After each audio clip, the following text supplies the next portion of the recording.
بندہ کسی بڑے شخص سے ملے تو کئی دن تک اس کا نشہ نہیں اترتا کہ میں فلاں سے مل کے آیا ہوں، تو جو رب سے مل کر آئے تو اس کا بھی ایک نشہ ہے نا، لیکن چونکہ اس کی نظر پاک نہیں تھی اس لیے وہ ملاقات ہی ادھوری رہے گی اس کی، تو اس کو اس کا سرور باطن نصیب ہی نہیں ہو سکا، اس کا حاضی نہیں نصیب ہو سکا۔ ایمان کی ایک مٹھاس ہے،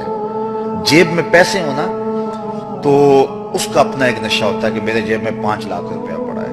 وہ آج کل وہ بچے ہیں اس عمر میں اگر مہنگا موبائل ہو ہاتھ کے اندر تو اس کا ایک نشہ ہوتا ہے میرے ہاتھ میں اتنی قیمت کا موبائل ہے،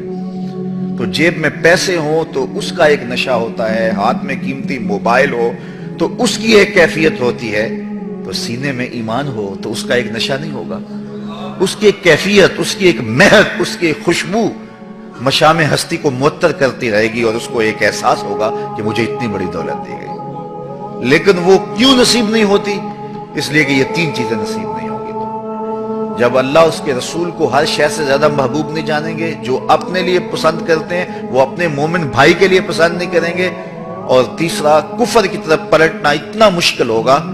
کہ آگ میں جانا آسان ہوگا لیکن کفر کی طرف جانا مشکل ہوگا۔ جب تک یہ 3 چیزیں نہ ہوں تو فرمایا ایمان کی حلاوت، ایمان کی مٹھاس نصیب ہی نہیں ہوتی ہے۔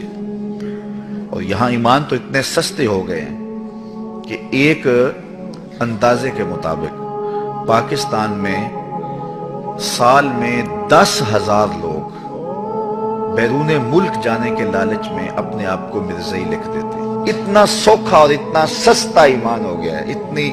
متاع ارزاں ہو گئی ہے، جبکہ یہ اتنی متاع عزیز تھی کہ اس کے لیے لوگوں نے جانیں دی۔ صحابہ کی زندگیاں دیکھیں، تابعین کی زندگیاں دیکھیں،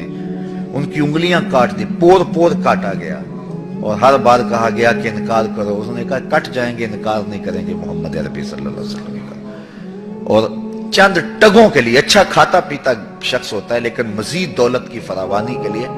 وہ اپنے آپ کو مرزائی لکھ دیتا ہے۔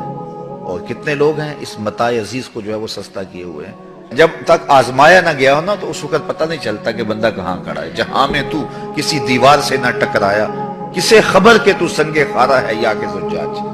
اقبال کہتا جب ٹکرائے گا نا تو کسی دیوار سے پھر پتہ چلے گا پتھر ہے یا شیشہ ہے۔ تو میں اور آپ جب کسی مشکل میں پڑے تو اس وقت پتہ چلتا ہے کہ ہمارا جو ہے وہ ایمان کہاں تک مضبوط ہے۔ وہ ایک خاتون تھی